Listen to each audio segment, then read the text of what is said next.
إن الله وملائكته يصلون على النبي يا أيها الذين آمنوا صلوا عليه وسلموا تسليما اللهم صل على سيدنا ومولانا محمد وعلى آل سيدنا ومولانا محمد وآله وبارك وسلم۔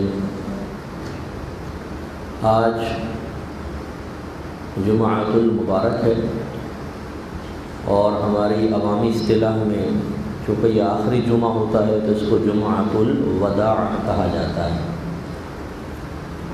یعنی ایسا جمعہ جو رخصت والا ہے، جیسے طواف وداع کرتے ہیں وہ طواف رخصت بھی کہتے ہیں اس کو۔ اس کے بعد نامعلوم اگلے رمضان میں ہم میں سے کون ہوگا اور کون نہیں ہوگا۔ ہو سکتا ہے اس منبر پہ کوئی اور بیٹھا ہو بیان کر رہا ہو، اور ہو سکتا ہے کہ ہماری نگاہیں کسی کو تلاش کریں اور وہ صفوف میں موجود نہ ہو۔ اس لیے جب کسی چیز کو رخصت کیا جاتا ہے تو اکثر دکھ اور غم فطری ہوتا ہے۔ بچی کو دیکھے رخصت کرتے ہیں، پتہ ہے کہ وہ دوسرے گھر میں جا رہی ہے، کہیں ایسا تو نہیں کہ کوئی اجنبی جگہ پر اس کو چھوڑ کر آ رہے ہیں، لیکن پھر بھی چونکہ بہت عرصے سے وہ ساتھ رہتی ہے، اب وہ جا رہی ہوتی ہے تو دل مغموم ہو جاتا ہے۔ ایسی مجھے اچھی طریقے سے اپنی کیفیت یاد ہے کہ جس کرائے کے مکان میں ہم لوگ ایک طویل عرصے تک رہے، اس کے بعد جب اپنا مکان اللہ نے توفیق دی اس میں ہم شفٹ ہو رہے تھے، تو جو میں نے دکھ محسوس کیا وہ میں ابھی بھی اس کی کیفیت کبھی کبھی محسوس کرتا ہوں۔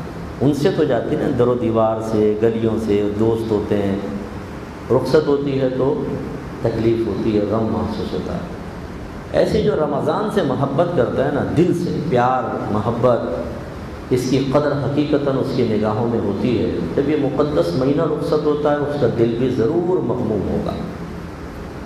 غم بھی دو طرح کا ہوتا ہے، ایک زبردستی طاری کرنے والا، ایک جو خود بخود طبیعت میں غم پیدا ہوتا ہے، طبیعت محسوس کر رہی ہوگی۔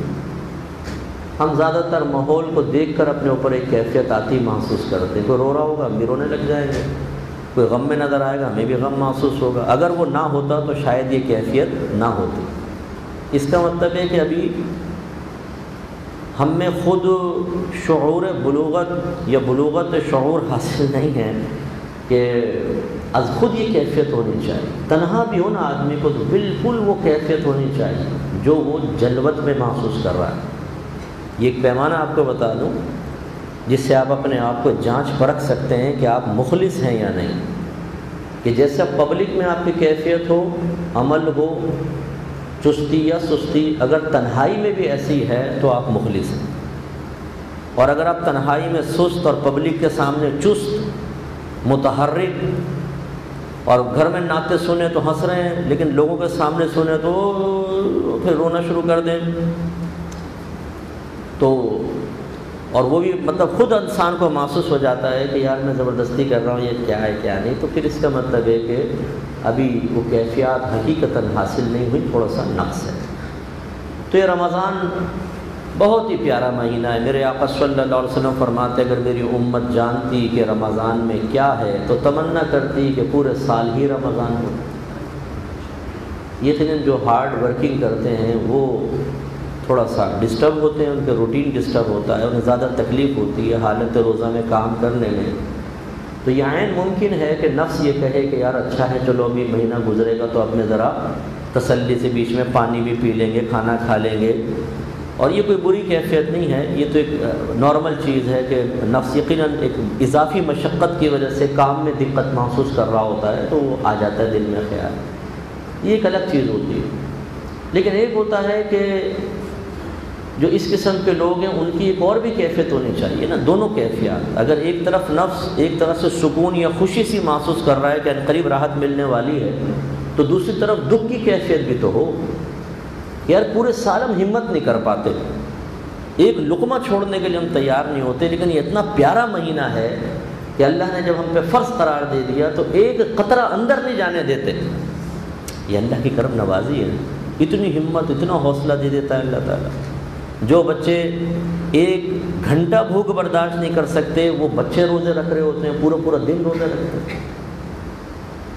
تو یہ مہینہ جب جائے تو ہمیں ہماری کیفیت بدلنی چاہیے، ہمیں احساس سے محرومی ہونا چاہیے، ہمیں ایک صدمہ محسوس ہونا چاہیے کہ اتنا مقدس مہینہ کہ اگر اس کی برکات ہمیں آنکھوں سے دکھا دی جائیں تو پھر ہم اس کے سحر اور اس کے کیف سے باہر نہیں نکل سکتے، ایسی کیفیات ہو جائے۔ تو اس لیے تھوڑا سا دکھ، میں نہیں کہہ رہا ہوں کہ اظہار دکھ کریں، رونے اس کی کوئی ضرورت نہیں، خود آپ کے قلب میں کیفیت آپ کو محسوس ہونی چاہیے کہ یار بہت عظیم مہینہ گزر گیا۔ تو ایک تو یہ جمعۃ الوداع ہے، اور جمعۃ الوداع کے ساتھ ہی بس پھر وداع ہو جاتا ہے مہینہ، تو تھوڑا سا ہمیں اپنی کیفیات کے بارے میں سوچنا چاہیے۔ کچھ جمعے کے بارے میں حدیثیں عرض کر دوں، پھر انشاءاللہ کچھ معتکفین کے بارے میں پھر اپنا بیان۔ یہ قربان کرنے کا ثواب ملے گا، ومن رعى في الساعة الثانية فكأنما قرب بقرة، اور جو دوسری ساعت میں پہنچا، یعنی اس سے اگلا ٹائم ڈیوائڈ کر لیں، 5 اس کے حصے بنا لیں، اب دوسرے حصے میں اگر آیا تو ایک گائے قربان کرنے کا ثواب ملے گا۔ ومن رعى في الساعة الثالثة فكأنما قرب كبشا أقرا، اور جو تیسری ساعت میں گیا تو گویا کہ اس نے ایک سینگ والا مینڈھا ذبح کیا، سینگ والے کی قید لگائی۔ تو اس پہ شارحین یہ فرماتے ہیں کہ اس کا مطلب یہ ہوا نبی کریم کا خاص سینگ کی قید لگانا کہ سینگ والا جانور بغیر سینگ والے سے زیادہ افضل ہوتا ہے، کیونکہ یہ سینگ ہونا ایک اوصاف میں ہے اس کے، اور اس میں خوبصورتی پیدا ہوتی ہے۔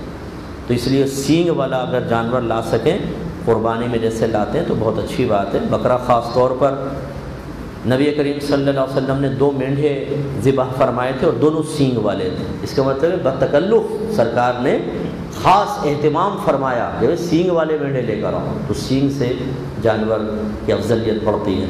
اور ومن رعى في الساعة الرابعة فكأنما قرب دجاجة، اور جو چوتھی ساعت میں آیا تو اس نے گویا ایک مرغی ذبح کی، مرغی قربان کر دی، یعنی ذبح کر کے اللہ کی راہ میں دے دی۔ ومن رعى في الساعة الخامسة فكأنما قرب بيضة، اور جب 5ویں ساعت میں آیا اس نے گویا کہ ایک انڈا اللہ کی راہ میں قربان کیا، ایک انڈا۔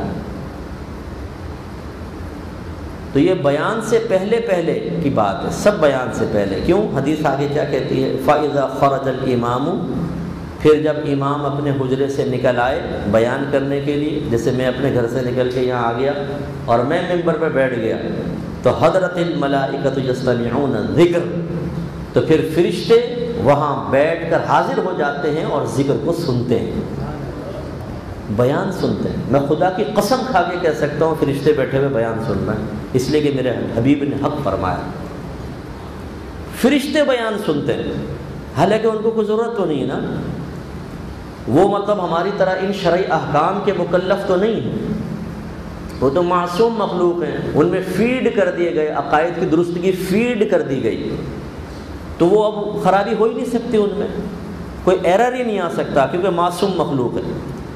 اور جو عبادت ان کے لیے لازم کر دی گئی، کوئی قیام میں ہے، کوئی رکوع میں ہے، کوئی سجود میں ہے، تو وہ اسی میں رہے گا، کیونکہ نہ تھکتے، نہ کھاتے، نہ پیتے، نہ بیوی، نہ بچے، نہ نیند، نہ اونگ، نہ تھکن، نہ کوئی دنیاوی مصروفیت، ایسی مخلوق اللہ نے پیدا فرمائی۔ تو وہ کیوں آ کر بیٹھتے ہیں؟ وہ برکت کے لیے بیٹھتے ہیں، درجات کی بلندی کے لیے بیٹھتے ہیں۔ فرشتے ہیں جو اللہ تعالیٰ کی رحمت کا نزول حاضرین پر ہو رہا ہوتا ہے، وہ اس کو اپنی آنکھوں سے دیکھ رہے ہوتے ہیں، اس کو حاصل کرنے کے لیے بیٹھتے ہیں۔ اس کا مطلب یہ ہوا کہ بیان میں بیٹھنا یہ کوئی معمولی چیز نہیں ہے، بہت عظیم چیز ہے، جبکہ بیان اللہ کی رضا کی خاطر ہو، اخلاص کے ساتھ ہو، اور معیاری پازیٹیو وے میں کیا جائے، تخریب کاری والے بیانات کے اندر نہیں، یہ لڑوانے والے بیان ہوں، کسی کو ذلیل کرنے والے بیان ہوں، جن میں گالیاں پوشیدہ ہوں، ان کا کوئی ثواب نہیں ملے گا، ان پر تو الٹا عذاب نازل ہوگا اگر مسلمان کو دے رہے ہیں تو، اور مسلمان کے خلاف اس طرح ہو رہا ہے تو۔ اچھے جو بیانات ہیں وہ کوئی خدا نخواستہ یہ نہیں کہنا مقصود کہ میں کر رہا ہوں، ہزارہ علماء کر رہے ہیں، تو جہاں بھی اچھا بیان ہو اس کو سننا چاہیے۔ ہم بعض اوقات میں نے دیکھا ہے نعت خوانی چل رہی ہوگی، بڑے جھوم جھوم کے سنتے رہیں، بیان شروع ہوگا چلے جائیں گے، یہ کون بیٹھ کے سنیں؟ یہ ہے وہ بدبختی جس کو اشارہ نبی کریم نے فرمایا کہ جب سرکار بیان فرما رہے تھے، بخاری کی روایت ہے، 3 اشخاص آئے، ایک آگے نا حلقے میں آ کر بیٹھ گئے، حلقہ لگا ہوتا تھا سرکاریوں، سب راؤنڈ میں بیٹھے ہوتے تھے صحابہ، سرکار بیان فرما رہے، وہ درمیان میں آ گئے، دوسرے وہ پیچھے بیٹھ گئے، پیچھے کنارے، اور ایک واپس چلے۔ نبی کریم صلی اللہ علیہ وسلم نے ارشاد فرمایا کہ جو بیچ میں آیا اس پہ تھوڑی سی ظاہر ناپسندیدگی فرمایا، اس نے مناسب نہیں کیا، لیکن اس نے چلے آیا۔ دوسرے کو فرمایا کہ اس نے حیا کی آگے آتے ہوئے تو اللہ تعالیٰ بھی اس سے حیا فرمائے گا کہ اس پہ عذاب نازل، اور فرمایا تیسرا جو چلا گیا اللہ تعالیٰ نے اس سے رحمت کو، جو منہ پھیر کے چلا گیا، فرمایا اللہ نے اس سے رحمت کو پھیر لیا۔ تو اس لیے کہیں اچھا بیان ہو، میں آپ سے گزارش کرتا ہوں، یہ نہیں کہ یار چھوڑو کون بوریت محسوس ہو رہی ہے، نعت میں بڑا مزہ آ رہا ہے۔ اگر نعت آپ صرف مزے کے لیے سن رہے ہیں تو یہ اللہ کے لیے نہیں، یاد رکھیں یہ نفس کی خواہش کے تابع ہو کے آپ سن رہے ہیں۔ ان میں نیک عمل میں بھی حفظ نفس ہوتا ہے، نیک عمل میں بھی اطاعت شیطان ہو سکتی ہے، یہ جو اہل نظر ہوتے ہیں وہ اچھی طرح جانتے ہیں۔ آپ کسی بڑے نیک عمل کو چھوڑ کر ایک چھوٹے نیک عمل پر آ جائیں، یہ ہو سکتا ہے کہ نفس و شیطان کی چال، مثال کے طور پہ کہیں درس قرآن درس حدیث ہو رہا ہے اور وہاں سے آپ کچھ سیکھ سکتے ہیں، کوئی دل پہ چوٹ لگ سکتی ہے، آپ نیک بن سکتے ہیں، پرہیزگار بن سکتے ہیں، آپ نمازی بن سکتے ہیں، آپ کو کسی چیز پر توبہ کا طریقہ حاصل ہو جائے گا، آپ کو معلوم ہو جائے گا۔ بہت سے ایسے گناہ ہوتے ہیں ہم کر رہے ہوتے ہیں، احساس نہیں ہوتا، کوئی احساس دلانے والا نہیں ہوتا، لیکن بیان سنتے ایک دم یہاں آ کے لگتا ہے بیان، یہاں یا یہاں، یہ میں کیا کر رہا ہوں یار، یہ تو میں بھی کرتا ہوں۔ پھر انسان سوچتا ہے کہ یار میں کیا کر رہا ہوں، اتنے عرصے سے بے حیا بنا ہوا ہوں، لگاتار گناہ ہو رہے ہیں، یہ کیا کر رہا ہوں میں؟ تو پھر وہ اس بیان کی برکت سے توبہ کی طرف مائل ہو جاتا ہے، یا کم از کم وقتی ندامت اور شرمندگی میں مبتلا ہوتا ہے، یہ بھی بہت بڑی چیز ہوتی ہے۔ تو شیطان کہاں چاہے گا کہ آپ بیان میں بیٹھیں؟ ہم نفس سے پوچھتے ہیں بیٹھنا ہے، اندر سے آواز آتی ہے نو، بوریت، مزہ نہیں آئے گا، نکل لو۔ اچھا کہاں نکل لیں؟ پھر اندر سے آواز آتی ہے نہیں نیک عمل ہی کریں گے، فلاں نعت خوانی میں چلتے ہیں، وہاں بیٹھتے ہیں، جا کر جی وہاں بیٹھ گئے نعت خوانی کے اندر۔ اب نعت خوانی بھی معاذ اللہ کوئی بری چیز نہیں ہے، مستحب ہے، ثواب ملے گا، اللہ کی رحمت ہے، لیکن علم کے مقابلے میں بہرحال اس محفل کی وہ ویلیو نہیں ہے۔ علمی مجالس اور محافل کو تو بڑا مقام و مرتبہ ہے۔ میرے آقا صلی اللہ علیہ وسلم مسجد میں داخل ہوئے، دو گروہ تھے، ایک ذکر الہی کر رہا تھا اور ایک صحابی تھے وہ درس کر رہے تھے۔ رحمت کونین صلی اللہ علیہ وسلم نے پہلے ذکر والوں کو دیکھا اور فرمایا یہ بھی اچھے ہیں، لیکن جو علمی مجلس تھی سرکار اس کی طرف بڑھے اور فرمایا بعثت معلما، اللہ تعالیٰ نے مجھے علم سکھانے والا بنا کر بھیجا ہے، اور ان کے ساتھ جا کر بیٹھ گئے۔ یہ آپ کا طرز عمل ہے۔ غلامی رسول میں موت بھی قبول ہے، لیکن غلامی رسول میں پیروی نہیں قبول ہے۔ ذکر کی مجلس افضل ہے، علم کی مجلس نہیں۔ آپ اعلان کر دیں آج درس قرآن ہوگا رات میں، دیکھیں کتنے لوگ آئیں گے، اور ایک مشہور نعت خوان کا آپ نام لے دیں آج وہ آئے گا مسجد میں، دیکھیں کتنی پبلک ہوگی۔ یہ جو علمی انحطاط ہے ہمارا اور ذہنی پستی ہے اور ترجیحات کا فقدان، اور اس میں عکس معکوس نظر آتا ہے، الٹا کر دیا ہم نے کہ جو مستحب تھا اس کو فرض کے درجے پہ لے گا اور فرض اس کو انتہائی معمولی نگاہ سے دیکھتے ہیں۔ یہی تو بہت ہی عجیب غریب چیز ہے جو ہمارے درمیان سرایت کر دیتی۔ تو فرشتے حاضر ہوتے ہیں، سرکار فرماتے ہیں، اور وہ آ کر بیان سنتے ہیں۔ تو اس لیے جب آپ یہاں پر آ کر بیٹھے تو بڑی احتیاط کے ساتھ بیٹھے۔ میرے آقا صلی اللہ علیہ وسلم جب بعض اوقات چلتے تو صحابہ سے فرماتے میرے آگے چلو، میرے پیچھے نہ چلو، کیونکہ میرے پیچھے وہ مخلوق چلتی ہے جسے تم نہیں دیکھتے۔ اس میں عاجزی بھی ہے کہ غلام آگے جا رہے ہیں، سرکار پیچھے۔ آج کوئی ذرا بھی تھوڑا سا اس کو پیری فقیری مل جائے، او آگے چوڑے ہو کے چل رہا ہوگا، پیچھے ہو جاؤ، حق ہو کے نعرے جی، وہ مرید پیچھے پیچھے پیچھے پیچھے چل رہے ہیں۔ مجال ہے کہ جو پیر صاحب سے آگے نکل جائے تو وہ گیا، کتاب کا نشان ہو گیا، جا تو جہنم ہی ہو گیا، تو نے ایک قدم آگے بڑھایا پیر صاحب سے۔ ارے بھائی عاجزی اختیار کریں، جتنا اللہ مقام اعلیٰ دے گا یاد رکھیں اس کی عاجزی بڑھے گی، اگر حقیقی مقام ہے عاجزی بڑھے گی۔ اس لیے ویسے تو کوئی سنتا نہیں ہے، لیکن چلو اگر سن رہے ہو ایسے کوئی پیر صاحب تو اپنے آپ کو آزمائیں، کبھی اکیلے بھی سفر کر کے دیکھیں، اپنی کچھ بھی کسی بھی مرید کے ساتھ نہ جائیں، خود گاڑی ڈرائیو کریں، اتنے ذرا روٹی کی لائن میں لگیں، جا کے پرچون کی دکان سے کچھ پرچیز کریں، ایسے گھومیں پھریں پبلک کے اندر، نکل کر تو دیکھیں۔ کبھی بھی نہیں ہوگا جب تک 10-5 کا جمگھٹا 10 یہاں اور 10 یہاں پر نہ ہو تو مزہ ہی نہیں آتا، دل خالی خالی ہوتا ہے، صدمہ سا محسوس ہوتا ہے۔ تو خلاصہ کلام یہ ہے کہ جب آپ بیٹھیں تو بڑی احتیاط کے ساتھ بیٹھیں۔ آپ کے ساتھ ہو سکتا ہے فرشتہ بیٹھا ہو، سمجھ نہیں ہے؟ تو یہ نہیں کہ دوسرے کے کان میں کہیں الٹی سیدھی باتیں اور پھر یہ وہ حرکتیں، ایسے نہیں، فرشتے، احتیاط کریں۔ دوسری حدیث دیکھیں 879، حضرت ابو سعید خدری رضی اللہ تعالیٰ عنہ کہتے ہیں ان رسول اللہ صلی اللہ علیہ وسلم قال غسل یوم الجمعۃ واجب علی کل محتلم، محتلم احتلام والا، یہاں اشارہ ہے جس احتلام کس کو جب ہوتا ہے تو کیا ہوتا ہے، آدمی بالغ ہو جاتا ہے، تو فرمایا کہ ہر بالغ پر جمعے کا غسل لازم ہے۔ یہ حدیث میں نے آپ کو کیوں سنائی؟ بعض اوقات ہم از خود حدیث سامنے لاتے ہیں، کہتے ہیں یار مولوی صاحب کہہ رہے تھے غسل کرنا واجب نہیں ہے، کرو اچھا ہے، نہ کرو کوئی بات نہیں۔ حدیث میں کیا ہے؟ لفظ واجب آیا۔ پہلی بات تو یاد رکھیں یہ اصطلاحات فرض، واجب، سنت موقدہ، غیر موقدہ، مستحب، مباح اور جسٹ اپوزٹ، حرام، مکروہ تحریمی، اصاعت، مکروہ تنزیہی، خلاف اولا، یہ فقہا نے بنائی ہیں، یہ نبی کریم نے نہیں بنائی۔ یہ فقہا نے درجہ بندی کی افعال و اعمال میں کہ جہاں بہت سختی دیکھی کہ کرو اس کو فرض قرار دیا، جہاں تھوڑی اس سے نرمی دیکھی اس کو واجب، اس سے کم تو سنت موقدہ، اس سے کم تو سنت غیر موقدہ، اس سے بھی کم تو مستحب، اور بالکل ہی بھی نہیں، ناراضگی اور کچھ بھی نہیں تو مباح، اور جہاں منع میں سختی دیکھی اس کو حرام کہا، جو اس سے کم سختی تو مکروہ تحریمی، اس سے کم سختی تو اصاعت، اس سے کم ہے تو مکروہ تنزیہ، اس سے بھی کم ہے تو خلاف اولا۔ یہ ٹرمز جو ہیں یہ خاص اصطلاحات فقہا کی ایجاد کردہ ہیں۔ اگر حدیث میں آپ کہیں فرض یا واجب کا لفظ سنیں گے تو اصطلاحی معنی میں نہیں ہوگا، وہ لازم کے معنی میں بھی لازم ہے۔ اچھا پھر لازم کا لفظ بھی ہر جگہ فرض یا واجب کرنے کے لیے نہیں ہوتا۔ جیسے اب یہ حدیث ہے، اگر آپ پڑھیں کسی جگہ اور اس کا ترجمہ بھی یہ کیا ہو کہ ہر بالغ پر جمعے کا غسل واجب ہے، تو آپ کہیں گے بھی میں نے ایک چیز سیکھ لی حدیث سے کہ جمعے کا غسل واجب ہے۔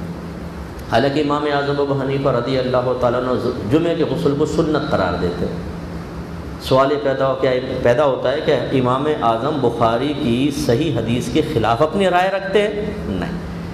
اب بس یہ سمجھ لیجئے یہ عوام کا کام نہیں ہوتا کہ قرآن کی کسی آیت یا حدیث کو سامنے رکھ کے اس سے نتیجہ نکالے۔ اس کو ہم لوگ اپنی اصطلاح میں کہتے ہیں استدلال کرنا۔ استدلال کا مطلب دلیل طلب کرنا۔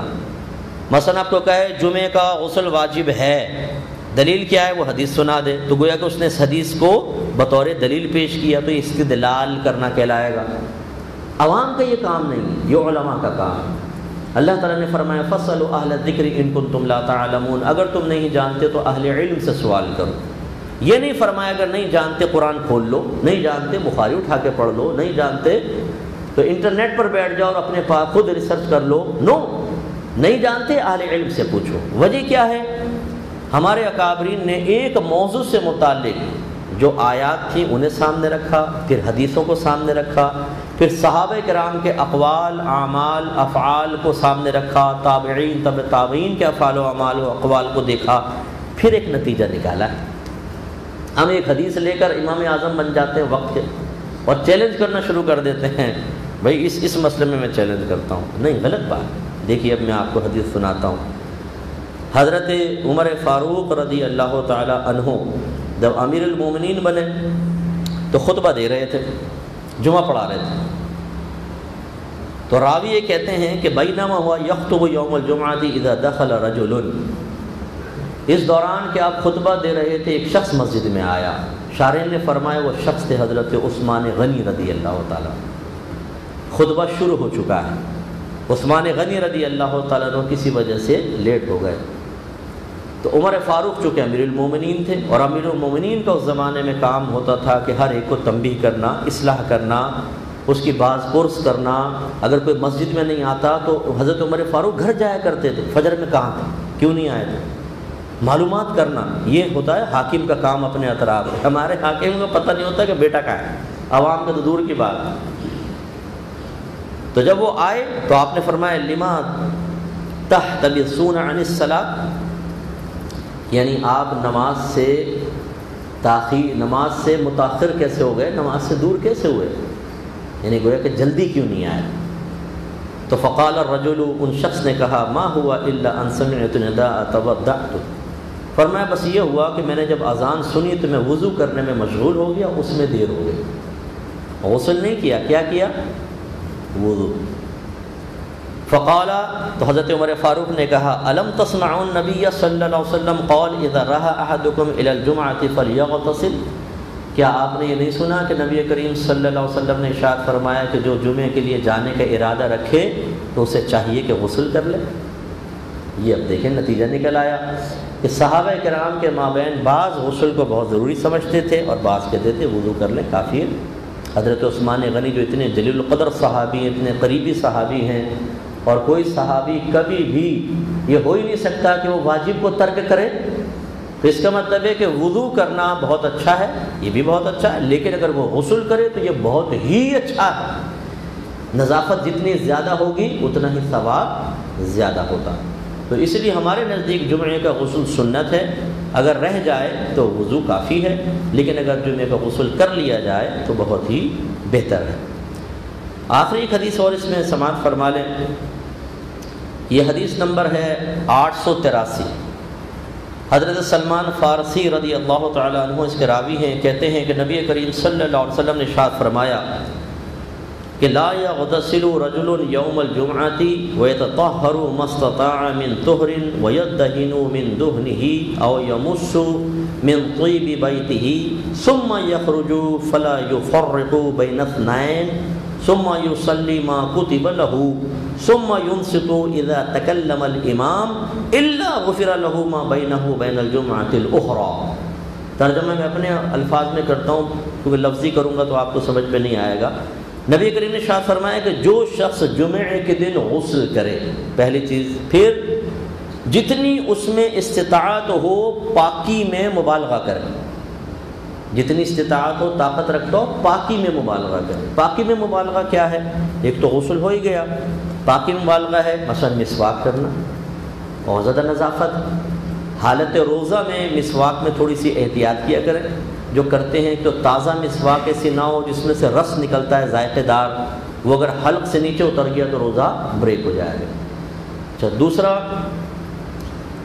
ایسی مسواک بہت زیادہ گیلی نہیں کہ یوں نلکے میں کری وہ ٹپک رہا ہے پانی ہو منہ میں لے گئے فوراً اس کو، ایسا بھی نہیں، وہ ہو سکتا ہے پانی حلق سے اتر جائے کیونکہ کافی پانی ہوگا، پہلے اس کو گیلا کرے، اچھے دھو لے، پھر اس کو تھوڑا نچوڑ دو، سارے قطرات نکل جائیں، اب دانت پہ پھیریں، تو بالکل اس میں وہ صفائی بھی بہت اچھا کرے گی اور کوئی پانی حلق میں جانے کا امکان نہیں ہوگا۔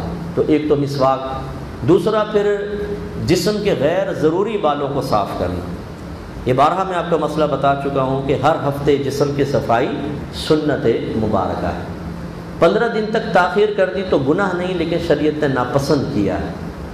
پھر 15 دن کے بعد ناپسندیدگی بڑھتی رہتی ہے، لیکن ابھی بھی گناہ نہیں ہوتا، لیکن اگر 40 روز تک کوئی جسم کی صفائی نہ کرے تو اب یہ مکروہ تحریمی ہو جاتا ہے، یعنی حرام کے نزدیک ہو جاتا ہے۔ اس لیے ہر جمعے اپنے جسم کی صفائی یہ افضل ہے، اور اگر زیادہ ہو جائے چلے 15 دن، بس اس سے زیادہ نہیں ہونی چاہیے، اور زیادہ ہو جائے تو 40 بہرحال کراس نہیں ہونا چاہیے۔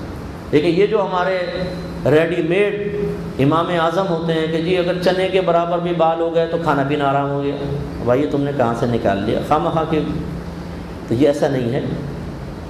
تو اس لیے جسم کی صفائی ہونی چاہیے، تو یہ بغلوں کی صفائی، اسی طریقے سے منہ زیر ناف کے نیچے سے صفائی شروع کریں۔ رانوں کے بال اس میں شامل نہیں ہوتے، مثانے کے بال ہوتے ہیں، پھر اسی طریقے سے آپ کے جو جسمانی عضو ہے اس کے ارد گرد کے بال، پھر جو اس کے نیچے مطلب خصیتین کہتے ہیں اس کو میں اور اوپنلی آپ کو عرض کر دیتا ہوں، ان کے اطراف کے بال بھی صاف کرنے ہوتے ہیں، بس پیچھے کے بال بھی نہیں ہوتے، مقعد کے بال۔ یہ امام اعظم یہ اعلیٰ حضرت نے فرمایا کوئی حج کے لیے عمرے کے لیے جائے تو بہتر ہے کہ وہ پیچھے کے بال بھی صاف کر لے، کیونکہ حالت احرام میں جب آدمی بیٹھتا ہے تو بعض اوقات بیٹھنے سے بال ٹوٹتے ہیں، تو اس میں پھر مسئلہ ہو سکتا ہے مطلب کفارے وغیرہ کا، جرم کا، تو یہ بہتر ہے کہ صفائی کر لیں۔ تو یہ بس ہے اتنا، باقی اور کوئی پورے رانوں کی صفائی نہیں ہوتی، کچھ نہیں۔ تو یہ شاید بہت سے ایسے بیٹھے ہوگے جنہوں نے پہلی مرتبہ سنا ہوگا کہ مقدار کیا ہے، کیونکہ والدین جو ہوتے ہیں والدہ تو نہیں بتا سکتی، اور والد جو ہیں وہ شرم محسوس کرتے ہیں بیٹے کو، تو بیٹا پھر باہر نکل کے کسی سے بھی معلوم کر لیتا ہے یا خود اپنے ذہن سے بھی جو بھی ٹھیک ہے ہو گیا۔ اسی طریقے سے خط بنوانا ہے، ہاں داڑھی کا نہیں کہوں گا کہ داڑھی یہ کوئی صفائی میں نہیں آ رہا، یہ صفائے میں آتا ہے، بالکل صفایا ہے، سنت کا صفایا، اور یہ قطعاً غیر مناسب ہے۔ تو ناراض مت ہوا کریں میری باتوں سے، میں تو بڑی محبت اور پیار سے آپ کو کہتا ہوں، یہ آپ کو پتہ چلے گا مرنے کے بعد۔ اس چہرے کو جو آپ نے نوچ نوچ کے بال نالیوں میں بہائے ہیں نا، اس کا پتہ چلے گا مرنے کے بعد۔ میری پھر بھی آپ کے لیے دعا ہوگی، ہر بھائی میں تو سب سے پیار اور محبت رکھوں گا، ہمیں گناہ سے نفرت رکھنی چاہیے، گناہ گار سے نہیں، سب پیار محبت ہے، اللہ تعالیٰ آپ کی بخشش و مغفرت فرمائے، لیکن اللہ کے نبی کے فرمان کو اتنے جھٹکے کے ساتھ معمولی سمجھ کے چھوڑ دینا، اور بیٹا اگر ایک دفعہ بھی نافرمانی کرے تو باپ بات کرنا چھوڑ دے، ہاتھ ملانا چھوڑ دے، نظر پھیر لے، نگاہوں میں اجنبیت پیدا کرے، لہجے میں کرختگی پیدا ہو جائے، روڈلی رویہ ہو جائے، مس بہیو کرنے لگے اپنی اولاد کے ساتھ، کیوں؟ ارے ایک دفعہ کہنا نہیں مانا تھا میرے بیٹے نے، میں ناراض ہو گیا ہوں اس سے۔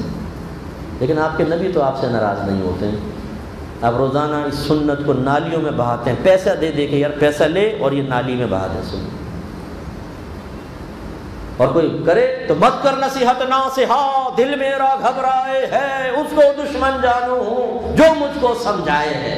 قاری صاحب آج تو جو سمجھائے وہ ہے دشمن۔ ابے یار یہ کیا مولوی صاحب نے بات کہہ دی، اب یہ جا کے میرے ساتھی مجھے بولیں گے بھائی داڑھی رکھ لے، خواہ مخواہ پیچھے لگوا دیا مفتی صاحب نے، ہم یعنی ٹیپ لگا لیں منہ میں پپو کے لیے، کچھ نہ بولو اس پپو کو، اس کی کوئی خرابی ظاہر نہ کرو، کیونکہ اگر ہم ظاہر کریں گے بیچارہ ٹینشن میں آ جائے گا، خواہ مخواہ سر پکڑے گا، یار کیا بول دیا مفتی صاحب نے، اچھی خاصی پرسکون زندگی تھی، اب جب میں شیو کروں گا تبھی احساس ندامت سا ہوگا، کیا کر رہا ہوں میں، خواہ مخواہ ٹینشن میں ڈال دیا۔ پھر اگر کوئی زبردستی لایا ہوگا نا زبردستی، اسی لیے میں کہتا تھا ان مولویوں کے سامنے نہ بٹھاؤ، بیٹھو نا، اب یہ دماغ کی رگ یوں کر رہی ہے، یہاں کچھ بھی نہیں کریں گی، یہ کریں گی موت کے جھٹکے کے ساتھ، پتہ چلے گا بہت سخت ہے آخرت کا معاملہ۔ اللہ چاہے تو نرمی فرمائے، ہم نے جو اپنی خوش فہمی مبتلا ہیں، آئیے مناظرہ کرتے ہیں بیٹھ کر، آپ اپنے دلائل دیجئے کہ آپ جیسی مرضی زندگی گزاریں، نتیجہ وہ ہوگا جیسا آپ چاہتے ہیں، آپ دلیل دیجئے اور میں اپنے دلائل دیتا ہوں، اللہ اس کے رسول کی تائید اور مدد کے ساتھ، دیکھتے ہیں کون جیتتا ہے۔ آئیے چیلنج کرتے ہیں، اوپن چیلنج۔ تو آپ چیلنج کے لیے کبھی بھی نہیں آ سکتے، کیونکہ آپ کو پتہ ہے ہار آپ کا مقدر ہوگی۔ جب آپ کو پتہ ہے کہ آپ اپنے عمل پہ دلیل فراہم نہیں کر سکتے تو ایک غلط عمل کے اوپر اصرار کیوں، اس پہ ذرا توجہ کیجیے گا، ہو سکتا ہے آپ کو اللہ تعالیٰ بہت کچھ عطا فرمائے۔ تو اس لیے مسواک کرنا، ایسے ہی کانوں کی صفائی، وہ آتے نا مطلب تیلی وغیرہ تھوڑا سا صاف کر لیں روئی سے اچھی طریقے سے، بعض اوقات ہم کہتے ہیں یار سن نہیں رہا صاف، مجھے پتہ نہیں کیوں، ابھی بڑھاپا تو نہیں، عمر تو نہیں ہے، بڑھاپا آ گیا، کہتا دکھا ذرا، کان دیکھتا تو میل ہی اتنا ہوتا ہے، سنے گا کہاں سے تمہیں؟ تو کبھی کبھی سرسوں کا تیل ہماری امی ڈالتی تھی بچپن میں، مجھے ایسا مزہ آتا ہے، ابھی بھی کبھی ڈالتا ہوں، جا کے جب یہاں لگتا ہے نا تو بڑا لطف آتا ہے، ایک دم ٹھنڈک سی ملتی، وہ ہماری امی ڈال کے نا پھر کان ہلاتی تھیں، اچھا اس میں ہم سوئے جاتے تھے، نیند آتی ہے، وہ پھینکا، یہ ٹک پک یہ پھینکی، وہ کیا کہے گا بیوی کو، اسے تو اس میں بھی حسن نظر آئے گا، آج تو تیرے ہاتھ بڑے اچھے لگ رہے ہیں، کالے یہاں سے پیلے، ایسا ملٹی کلر، واہ ویری گڈ بھائی سبحان اللہ۔ جب شوہر ہی ایسا ہوگا تو بیچارہ کیا کہے گا وہ بیوی کو کہ تو صفائی کر۔ تو اس لیے صاف ستھرا رہنا ہے، نظافت، ہمارے نبی فرماتے ہیں جس نے پاکی میں مبالغہ کیا خاص ذکر فرمایا۔ اسی طریقے سے پان کھانا مباح ہوتا ہے بس جب تک کہ باعث ضرر نہ ہو، لیکن باعث ضرر ہو تو پھر تو مکروہ تحریمی اور حرام کے درجے تک بھی پہنچ سکتا ہے۔ لیکن ہمارے بعض بھائی پان کھا کر پھر کلیہ نہیں کرتے ہیں، دانت صاف نہیں کرتے ہیں، تو ان کے دانت اتنے غلیظ اور گندے ہوتے ہیں کہ کچھ انتہا نہیں۔ اب اس سے چائے پی رہے ہیں، وہ دانتوں سے چائے لگ کے اندر جا رہی ہے، کھانا تو اچھا نہیں ہوتا۔ 3 فٹ کے فاصلے پہ کھڑا ہوا آدمی منہ سے اسمیل آئے، اور وہ عدم صفائی کی وجہ سے، ایک ہوتا ہے بیماری بھی ہوتی ہے، بعض اوقات مجبوری ہے، یا جیسے حالت روزہ ہے، اس میں بعض اوقات مسواک نہیں کر رہے زیادہ ٹائٹ، اور برش وغیرہ ٹوتھ پیسٹ یوز نہیں کر رہے، تھوڑی اسمیل آ گئی، وہ کوئی مسئلہ نہیں ہے، وہ تو چلتا ہے۔ لیکن میں عام دنوں کی کہہ رہا ہوں کہ وہ کھایا روٹی ووٹی خوب چبا چبو کے ذرات چھوڑ دیے، نہ پیسٹ کر رہے ہیں نہ کلی کر رہے ہیں، اب وہ ذرات اندر سڑ گئے۔ خاص طور پر رات میں سونے سے پہلے میں اکثر کہتا ہوں کہ بھائی کلی کریں، اچھی طرح برش کریں، اور صاف منہ کے ساتھ سوئیں. جب آپ صبح اٹھیں گے بڑا فریش منہ ہوگا. لیکن جب ہم رات کو کھا کر اور کلی نہیں کرتے، دانت صاف نہیں کرتے، ایسے سو جاتے ہیں تو جو دانتوں کے اندر غذا ہوتی ہے وہ سڑ جاتی ہے. بیکٹیریا بہت تیزی سے پیدا ہوتا ہے. یہ زنگ جو ہے نا، زنگ، یہ بیکٹیریا کیڑا ہے. آپ کو پتہ ہے یہ کیڑا ہے، بیکٹیریا ہے. آپ دیکھیں سمندر میں جو جہاز چلے جاتے ہیں یہ بیکٹیریا اس میں بھی پلتا ہے، زنگ آلود کر دیتا ہے، کھا لیتا ہے، پورا لوہے تک کو کھا لیتا ہے. اس کی غذائی لوہا رکھی ہے اللہ تعالیٰ نے، یہ اس کی شان قدرت ہے. ایک کیڑے کی غذا لوہا رکھ دی، وہ لوہے سے توانائی حاصل کرتا ہے، لوہے سے اس کا جسم بڑھ رہا ہے، لوہے سے اس کو سب کچھ حاصل ہو رہا ہے. کیا میرے رب کی شان. تو یہ اسی طرح یہ بیکٹیریا پیدا ہوتے ہیں جس کو ہم کہتے ہیں دانت میں کیڑا لگ گیا. اچھا نظر نہیں آتا وہ کیڑا، ایسا نہیں کہ جو کل ملاتا ہوا نظر آئے یہ نکال لیا، نہیں ایسا نہیں. وہ بیکٹیریا چھوٹے چھوٹے کیڑے سڑ جاتے ہیں، دانت کالے ہونے لگ جاتے ہیں، پھر اسمیل بہت خراب قسم کی آتی ہے.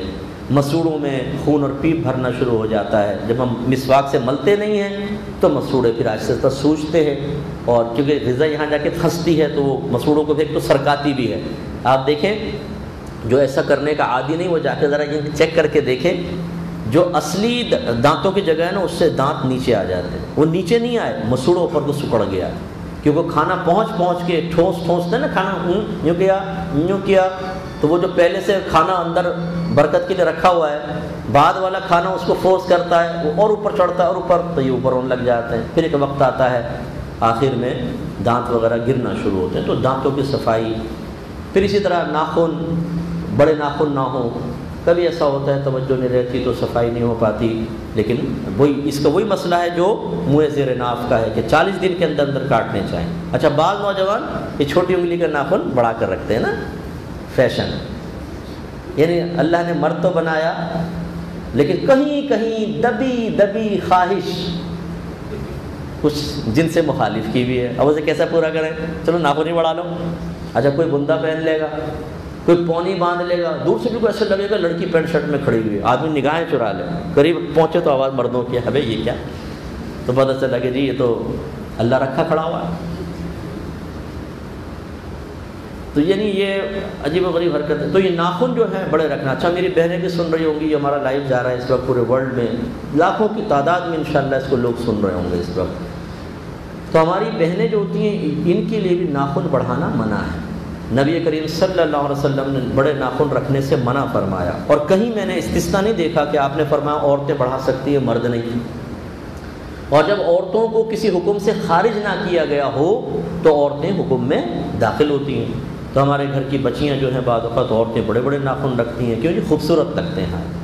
وہ خوبصورتی جو اللہ اس کے رسول کی نافرمانی کے ساتھ ہو وہ خوبصورتی نہیں. اپنے اندر خوبصورتی پیدا کریں، پھر ہر چیز جو نبی کی سنت کے مطابق خوبصورت نظر آئے. ہمیں تو داڑھی خوبصورت نظر آتی ہے اس لیے کہ ہمارے دل میں نبی کی سنت کی محبت ہے.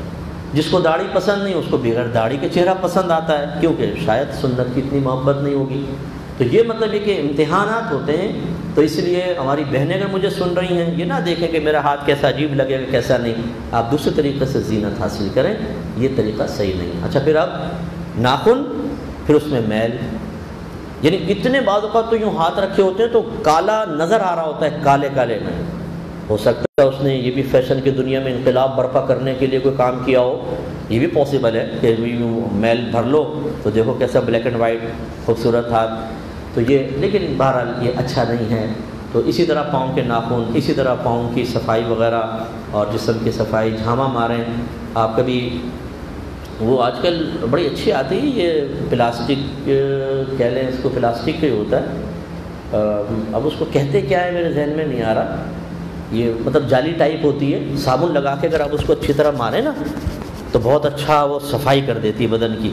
ایک دفعہ کر کے دیکھیے گا، جو نہیں کرتے ان کو کہہ رہا ہوں، ایک دفعہ پورے اچھی طرح صابن لگائیں. اور میرا اگر مشورہ مانیں، جو کپڑے دھونے والا صابن ہے نا کوئی بھی وہ لگائیے گا. یہ میل دور کرنے کے لیے کہہ رہا ہوں. اچھی طرح پورے بدن پہ پہلے لگا کر پھر اس جالی سے اپنے آپ کو اچھی طرح صاف کریں. کرنے کے بعد اب آپ جب پانی ڈالیں گے نا شاور سے، آپ یقین کیجیے آپ کو ایسا لگے گا آپ کا بدن ایسا چکنا اور ایسا زبردست ہو گیا، آپ خود حیرت زدہ ہو جائیں گے کہ کوئی اور تو نہیں آ گیا. نہیں میں ہی ہوں. ایسا ہوگا اتنا صاف ستھرا بدن، کیونکہ وہ سب میل نکل جائے گا.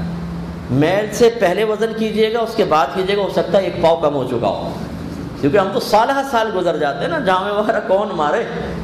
اسکوٹریں چلاتے ہیں لیکن گھر پر آ کر صرف خالی چھپکا مار لیتے ہیں، صحیح طرح منہ نہیں دھوتے، تو یہ مساموں کے اندر اور یہ ڈس یہ بھر جاتی ہے، اس سے بات گندے بہت میلا کچیلا سرتاج پہنچ گیا جی سامنے، یار اس کی بھی تو کچھ جذبات و احساسات ہیں، آپ اپنی صفائی کر کے رکھیں، خوبصورت بنا کے رکھیں اپنے آپ کو، اللہ نے جیسا بنایا ٹھیک ہے، ایک قدرتی ہوتا ہے، ایک ہے جو ہمارے قدرت و اختیار میں ہے، اس کے حساب سے تو اپنے آپ کو اچھا بنا کر رکھیں نا۔ آنا سمجھ میں آ رہی میری بہن اے بیٹا؟ ہاں ہنس رہا ہے میرا بچہ بھی سن کر، تو خلاصہ کلام ہے۔ اچھا اب میں چونکہ ان کا والد ہوں، یہ جانتے ہیں کہ گھر میں ہمارے کیا ہوتا ہے، اگر میں ذرا بھی کوئی غلط بیانی کروں گا نا آگے پیچھے تو یہ بولیں گے ابو کچھ بات کہہ رہے ہیں خود کرتے نہیں، لیکن انشاءاللہ یہ نہیں کہیں گے، کیونکہ ہم اپنے گھر میں بہت اس کا اہتمام رکھتے ہیں۔ ہماری امی مجھے اچھی طرح یاد ہے، ہم بعض اوقات کھیل کر آتے تھے نا تو سستی ہوتی تھی، چھوٹے تھے ہم لوگ، تو امی کہتی ہیں آ جاؤ اب میں تمہاری جسم کی صفائی کروں گی، یعنی وہ جھاؤں وغیرہ مارو، امی نہیں ہم خود کر لیں گے، نہ ادھر آؤ ادھر آؤ۔ اچھا پھر صاف کرتے کرتے کوئی میل نظر آئے مارتی تھی، صاف اور ہم چیختے تھے امی درد ہو رہا ہے، ایسے ہی ہوگا شروع سے صفائی۔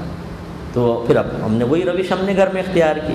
تو یہ نہیں ہے کہ آپ ایسا نہیں کرتے، آپ میں بھی کرتے ہوں گے ماشاءاللہ، جو کرتے ہیں ان کو میں سلام پیش کرتا ہوں، شاباش ایسے ہی کریں، اور جو نہیں کرتے انہیں بھی سلام پیش کرتا ہوں کہ خدا را ایسا کرے۔ لیکن اللہ آپ کے سلامتی نازل فرمائے، گھر کو صاف ستھرا رکھے، پیارا سا بنائیں، جسم کی صفائی میرے آقا نے اس کو بڑا پسند فرمایا۔ پھر فرمایا کہ وَيَدَّيِّنُوا مِن دُهْنِهِ، پھر اپنے تیلوں میں سے کوئی تیل لگائے، یعنی بالوں میں تیل لگائے۔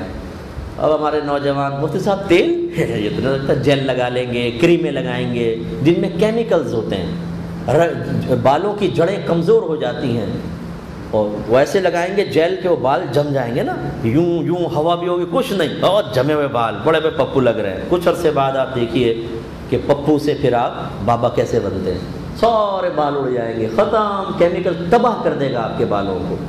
تیل لگائیں، خالص تیل نکلوا لیں۔ اب ایمپرس مارکیٹ میں تو ختم ہو گیا، ورنہ سائیڈ میں نا ایک وہ بیل تھا، وہ کولو چلاتا تھا، وہ آپ بادام کا نکلوا لیں، کسی بھی چیز کا، تو وہ سامنے نکال کر دیتا تھا، پتہ نہیں ہے کہ نہیں، مجھے پتہ نہیں، وہ ٹوٹ گیا تو شاید توڑ دیا ہو۔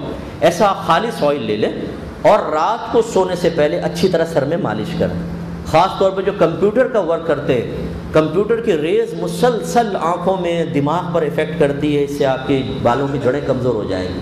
پھر کیا ہوگا، آپ نہائیں گے بہت سارے بال ہاتھ میں، کنگھا کریں گے بہت سارے بال اس میں نظر آئیں گے۔ بچوں کے بال سفید ہو رہے ہیں، بتاؤ ہیں بچے لیکن بزرگی آ گئی ان کے اندر، یہ کیوں ہو رہا ہے؟ مسلسل ریز۔ ان کے لیے تو آئل انتہائی ضروری ہے۔ چلیں آپ باہر نہ لگائیں تو آپ نے رات میں لگایا، اور لیکن خدارا تکیے پہ ایک تولیہ رکھ کے سوئیے گا، یہ نہیں کہ صبح اٹھے تو وہ تکیے پہ ایک آپ کے بھیانک یادیں آپ چھوڑ کر چلے جائیں، اور گھر والے پھر برا بھلا کہیں، وہ اندر تک تیل سرایت کر جائے گا۔ بعض کا تو ایسا ہوتا ہے تیل لگا کر سوتے رہتے ہیں، وہ اتنا چکنا ہو چکا ہوتا ہے کہ کبھی آپ کو اپنے سر پہ لگانا ہے تو اس کا کشن اتار کے یوں نچوڑیں گے تو انشاءاللہ چند قطرات آپ کو تبرکاً حاصل ضرور ہو جائیں گے۔ وہ گندا تکیہ، اسمیل ایسی کہ قریب لیٹ جائے کوئی آدمی ادھر ہی بے ہوش ہو جائے۔ کوئی مریض بے ہوش نہ ہو رہا ہو نا، ڈاکٹروں سے کلوروفارم سنگا رہے ہیں، ایسے تکیے پہ لٹا دو، 2 منٹ میں ایک دم گہری نیند میں آپریشن کر ڈالو۔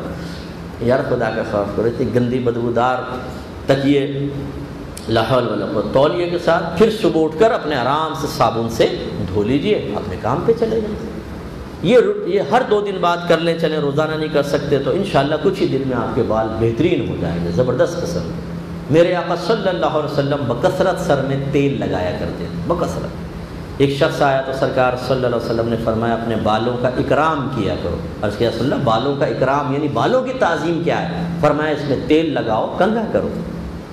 تو تیل لگانا یہ بالوں کا اکرام ہے، تو اکثر و بیشتر تیل لگایا کریں، یہ بھی صفائی میں شامل ہے۔ سرکار نے ارشاد فرمایا او یمس من طیب بیتہ، یا پھر یہ او کے ساتھ فرمایا سرکار نے کہ یا تو تیل لگا لو یا خوشبو، تو تیل اس زمانے میں خوشبودار والا ہوگا، تبھی سرکار نے اس کو خوشبو کے قائم مقام رکھ دیا۔ آج ہمارے یہاں علیحدہ ہیں تو خوشبو جو گھر میں خوشبو ہو وہ لگاؤ۔ تو عطر بھی لگانے کی عادت ڈالیے، بڑے اچھے عطر آتے ہیں، پرفیوم ضروری نہیں ہے، لیکن پرفیوم بھی فی زمانہ الکوہل والے جو پرفیوم ہے اس کی اجازت دی ہے فقہاء نے، کیونکہ ہر وہ چیز جس پر براہ راست قرآن و حدیث کی ممانعت وارد نہ ہو اور فقہا اپنی ذاتی رائے سے اس کو منع کریں. جیسے الکوہل کو منع کیا، الکوہل قرآن و حدیث میں کہیں منع نہیں ہے، لیکن اس لیے منع کیا کہ الکوہل کے استعمال سے جو آہستہ آہستہ لوگ شراب کی طرف نہ چلے جائیں تو منع فرما دیا. اس کا خارجی استعمال بھی منع کیا، پینا تو دور کی بات ہے کہ الکوہل نہ پئیں. تو فقہا کی عادت کریمہ ہے کہ جب کسی چیز کو اپنی ذاتی رائے سے منع کریں نا، تو جب وہ منع کرتے ہیں تب بھی اللہ کی رضا مقصود ہوتی ہے کہ بھی لوگ گناہ تک نہ پہنچ جائیں. جب وہ دیکھتے ہیں کہ وہ معاشرے میں بہت زیادہ عام ہو گئی یہ چیز تو وہ اپنی رائے کو واپس لے لیتے ہیں. وہ کیوں لیتے ہیں؟ وہ اس لیے کہ ہم نے منع کی کوشش کی، قوم میں یہ چیز پھیل گئی، اب ہم اپنی ذاتی رائے سے اگر یہ کہیں کہ تم گناہ گار ہو رہے ہو، تمہاری نمازیں نہیں ہو رہی، یہ مناسب نہیں، تو وہ اپنی رائے کو واپس لے لیتے ہیں. تو اب الکوہل والے پرفیوم یوز کرنا بھی شرعاً جائز ہے. لیکن اچھا ہے کہ اگر آپ عطر لگا لیں تو عطر بعض اوقات لوگوں کو ملتے نہیں ہیں. آپ مجھ سے آ کے پوچھ لیجیے گا، میں آپ کو بتا دوں گا، جگہ بتا دوں گا، دکان بتا دوں گا، کچھ پرفیوم آپ کو بتا دوں گا. بہترین اینیمل ایک پرفیوم ہے، یہ فیضان مدینہ جو ہے سبزی منڈی، اس کے جو بالکل سامنے ایک مکتبہ ہے، اس سے آپ خرید لیں. اینیمل آپ لگا کر دیکھیں، جہاں سے گزریں گے آپ کو لوگ روک کے پوچھیں گے یار کون سی خوشبو لگائی ہوئی ہے، بڑی زبردست خوشبو ہے، بتائیے گا نہیں بس. بولے یہ راز ہے بیٹا، یہ ہر ایک کو نہیں بتایا جاتا، تو ویلیو قائم رہے گی. تو خلاصہ کلام یہ کہ جیسے یہ چیری ہے، بہت پیاری ہے، پوائزن لگائیں آپ. فواکے لیں، فواکے ایسی بہترین خوشبو جہاں لگا کے گزریں گے مہک جائے گی. جیسمین لیں، بیسٹ ہے، لیکن لیجیے گا وہیں، کیونکہ یہ نقلی چیزیں بھی آتی ہیں. اچھا وہاں کا کمیشن نہیں ہے کوئی، خدا نخواستہ سوچے شاید کمیشن مفتی صاحب نے باندھ لیا ہوگا کہ اتنے گاہک بھیجو، اتنا نہیں، خدا نخواستہ ایسا نہیں ہے. تو یہ خوشبوئیں آپ لے لیں، اور یہ بس تھوڑی سی اپنے لی باہر نکلنا، یہ لگائیے اپنے آرام سے، ہاتھ پہ لگا لی، کسی سے ہاتھ ملائیں گے، جب وہ آگے نکلے گا سنو ایک دم کہ یار کیا خوشبو ہے یار، اتنا آپ کا اچھا تاثر قائم ہوگا. یہ نہیں کہ اب آپ ہاتھ ملا رہے، اس نے آگے جا کے دیکھا بھی یہ کیا لگا گیا.